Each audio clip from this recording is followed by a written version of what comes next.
বন্ধুরা, আজকের দুপুরের রেসিপি চিংড়ির কারি। প্রথমে দিয়ে দিল মা সর্ষের তেল, তার উপরে দিয়ে দিল একটুখানি কালো জিরের ফোড়ন। তারপর তেলটা আস্তে আস্তে গরম হতে দিয়ে দিল পেঁয়াজ। পেঁয়াজটাকে একটুখানি ব্রাউন করে কিন্তু ভেজে নিতে হবে। তারপরেই চলে আসবে টমেটো। কিছুক্ষণ নাড়ার পর তারপরে দিয়ে দেবে চিংড়ি মাছগুলো। চিংড়ি মাছগুলোকে একটু ভালো করে নেড়ে নিতে হবে যাতে একটু গোল্ডেন ব্রাউন টাইপের হয়ে যায়। তারপর একটু স্বাদ মতো নুন দিয়ে নেড়ে নিতে হবে। নাড়লেই দেখবেন চিংড়ি মাছের জলটা ছেড়ে দিয়েছে। তারপর চলে যাবে হচ্ছে কাঁচা লঙ্কা, হলুদ গুঁড়ো, লঙ্কা গুঁড়ো দিয়ে একটুখানি ভালো করে নেড়ে নিতে হবে। মনে রাখবেন এটাকে কিন্তু অল্প আঁচে করতে হবে, তা না হলে মশলাগুলো জ্বলে যাবে। ওটাকে সাইডে রেখে মা আর একটা দিকে এইটার জন্য একটু গ্রেভি তৈরি করে নিচ্ছে। তার জন্য দিয়ে দিল তেল, তার মধ্যে গোটা জিরের ফোড়ন আর তেজপাতা। তারপরেই দিয়ে দেবে আলুগুলোকে একটুখানি ভেজে নিতে হবে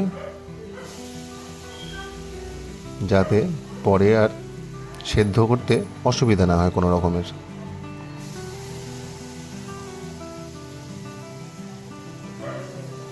আলুটা একটু ভাজা হতেই দিয়ে দেবো পেঁয়াজগুলোকে এবার একটুখানি ভেজে নিতে হবে আমাদেরকে।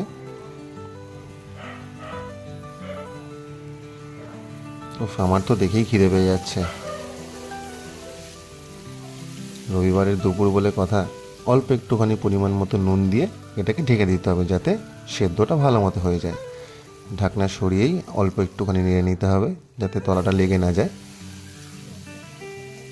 তারপরে দিয়ে দেবে মা টমেটো।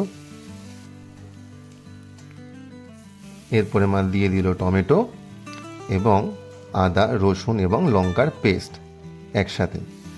তারপরে অল্প একটুখানি জল দিয়ে দিবে। হ্যাঁ, তাতে মশলাটা আর পুড়ে যাবে না। এটাকে এবার হলুদ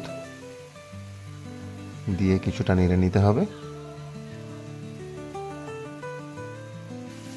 দেখুন জিভে জল চলে আসছে আমার দিকে।